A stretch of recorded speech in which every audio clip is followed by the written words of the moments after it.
مصطفى كو بسبوري جروبين تندروا لنافندا فرات جا قامشلو جروش أباي كردستاني ميفاني منا كاك مصطفى روجباش تو جلكي بخيراتي سفاستو ميفاني روداوي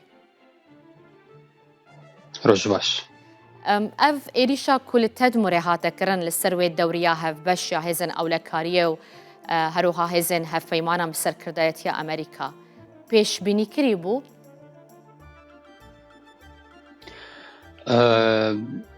سريد روجباش جبو روداو حمو تماشافاني روداوي بيگومان پیش بین کریبو جبرکو اف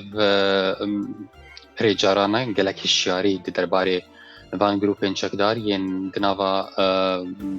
ارتش سوریه دا یا نودا کجی خود گرن سر لسته یان جی وزارت یا برفانی گلک هشیاری دی درباره و یعنی درد کوین بریاوی بالکش و بریا ایریش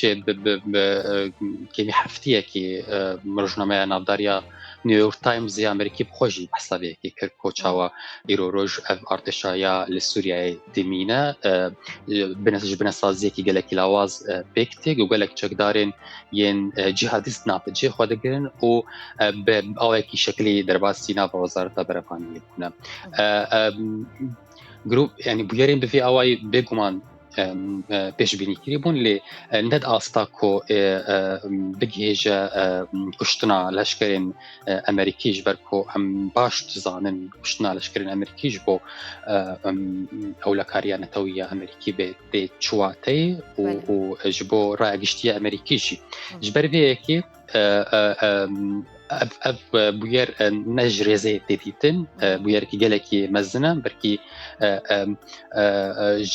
مسئله هف يعني پیوندین ین امریکی و ین حکومت سوری هندکی مسترش برکو ایدی اوایکی راست گهاشتیا اولکاریا نتویه یا امریکی ضرر لویکی یا ایروج برکی ام بحثا ده سالان دکن کو امریکا لبهرم لسوریایه بشتی در باسبون اینا جبو شر الجی داعش حتی رجا ایروشی لشکره کی امریکی نهاتیه کشتن سرخا سوریا الشر الجی داعش ده ل بشتی در باسبون سوریای یعنی شامی حکومت الشام نواه پیمانی ناب دولتی ده دیگه کمین تجربه یا میدانی یا لگل حکومت سوری ده حکومت سوری ببنکت و راستیه ارتشاوی زلال بورا راستیه تبلیغ بیادنا براوی ده درکن واتا ام پیش بینیا ایریشن به همان رنگی بکن وک اف ایریشا کول بادیه هاته کرند روژن لپیشی آمده و ده چه انجامان لپای خوبینه تو دبیجی دیگه کم ازمونا بشتی تبلیغ کرنا سوریه نواه فیمانی آناف دولتی ده شکست آنیه بگومان یعنی حتى روشا يا انتجراس يا انتجرا كرنا قصد النافا ارتشا سوريا اذا اوايكي براتيكو وجدي تشينا بي و ابروشا تبلها بي هربر طبعا بيشبركو ام دزان الرجوج هزايا هري سركا ويا تشالاك دشار الجي تروري لسوريا اذا قصد هزا گوهاتی پرورده کرن شغالی هفایمانیان آب دولتی و دکاریبو سرکشی شر داعش بکه قصده ابتب الهبين ين يريشن ين شانين بشارتي ين داعش و بأوايكش أوايان و بردوام بكي حتى كو أبروشا يا هزين أولكاريا ينجي هزن ارتشا سوريا بفي أواي بيجبركو أم إيرو بحثا يكج اندامين ارتشا سوريا بخودكن كو جو راستا وناد بيجن خودي فكرين تندرو اللي داعش يكسر قرت سر خو مثلا هان ديمك اف چکدارین هان یک اندامین داعش بخو بگود نو ارتشا سوریا يدبو و نتني وصل ل پاراستنا جوینا یا پیمانی ناب دولتی و حکومت شامی بخودک دمک نامه کی پر زلال دوی ریشه دخویا بو کو داعش ایدی وینا ما یدی کو تبيجمر تبيجي از دكارم بجهجم دفراغو از خوازم حتى كو چقيسي او جهگو از خوازم بگیم ده چقیسی به اولبه و آسیب جی لی دسته من ناوا ارتشا سوریه ده گلکی درجه و جوی بیاره گلکی دیار بو به داعش چقیسی دکاری بو چقیسی دسته ناوا و ارتش ده درجه باشه شانین رضایین داعش لگوری لکولین و کریا لگوری تخمینین و هجمار آوان لطف سوریه دگهج در دورا چند اندامان چند شانیان آنها لگوری سرجمارین ین نفرمی ین گریدای راپورتین ین اعلامی بحثا 3000 حياة 4000 شكدارين ين شانين بشارتي ين داعش للتاني للسوريا كن دما كي داقو بحزاران يعني دردورة 10,000 استكارم هجمارك يولو يبشتراست كري 10,000 جرتين ين داعش يجي ل بيستو شش جرتيجاهن ين جرتيجاهو نافندين ين جرتني باكر رجلات السوريا هنا اشتكتنا بشار الأسد درفتك 11 بابوكو قريبة جارك دين مثلا تجنيد أخوة بريفا ببا و أب يك جفي إيريشا يا فيداوية و إيريشا وني زدين فيداوية كو بطايبة الهرمين ين لجير كنترولا قصد قالك زيدابون هجمارا وان لور ديار بو أم بحثا ديرازوري تكنبو تاني للديرازوري صارت 1025 صادو حشتي إيريشن داعش يجيبونا لتفاهي سوريا دردورا ضدو سه إيريشن داعش يجيبونا دماكو أم بهج مرز دايافان چالاکیان دبینن لهمبری سالم بوری نخوا هجمارا داعش زیاده تر بروج و دورین ین شر کنترل اوجی اوایکیش اوایان برفرحتر دخوازم للسرفان دورانجي امرا وسطن يعني تنه تدمرو باديا سوريا يانجي کاری شانه خود نوا باجارانجی چیبکه بهتري خوا لا تشولستان سوريا يوكي امزان داعش لو داري دميني بشتكتنا بشار الاسد لو داري روبرك قالك برفرح بدست خست قالك تشك بدست خستن لايرو روج هبونا ارتشك بفيرن كده يا راديكال وتندرا وكو ام ايرو روج ام الستر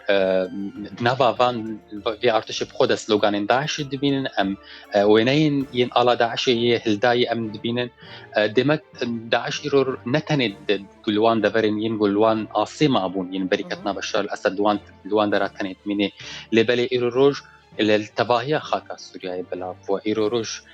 آلیگرین ین داعش قد نافا ارتش سوريا دا و نافا هزن اولکاریه ین سروه دا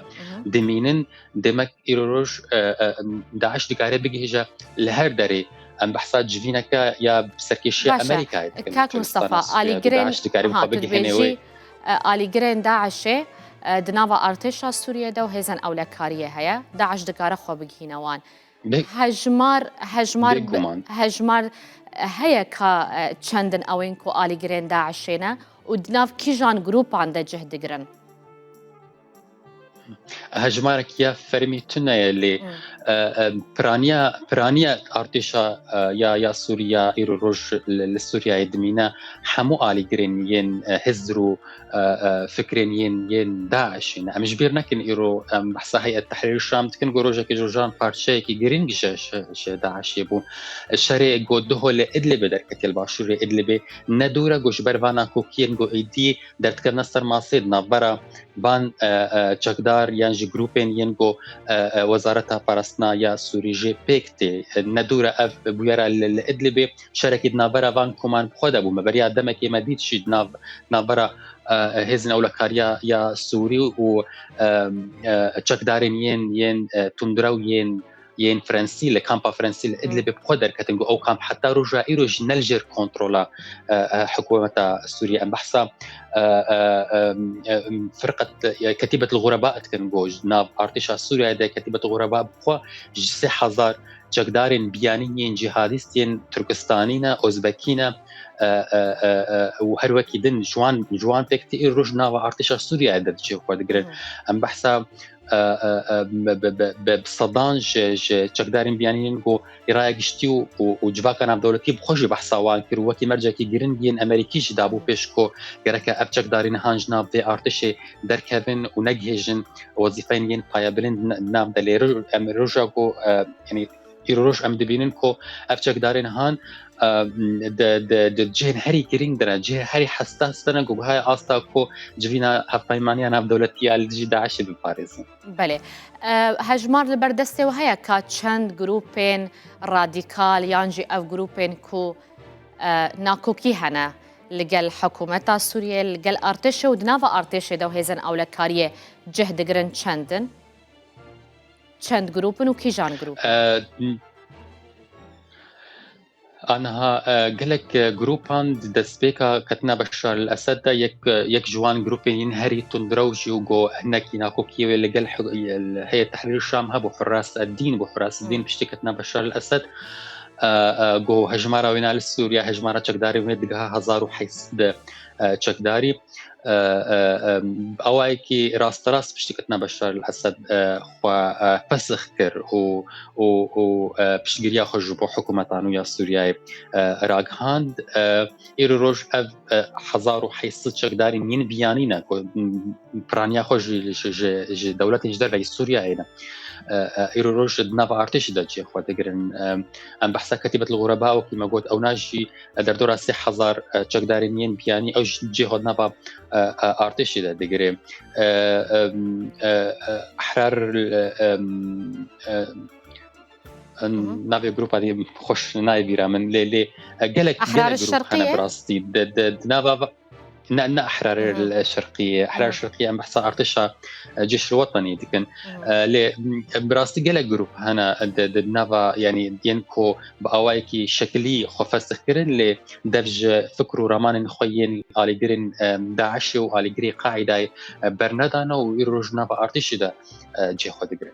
قالك سباسياتتكم مصطفى بسبوري جروبين تدرو لنافندا فراتيا لكولينا انجقام شلويتو ميواني منبوي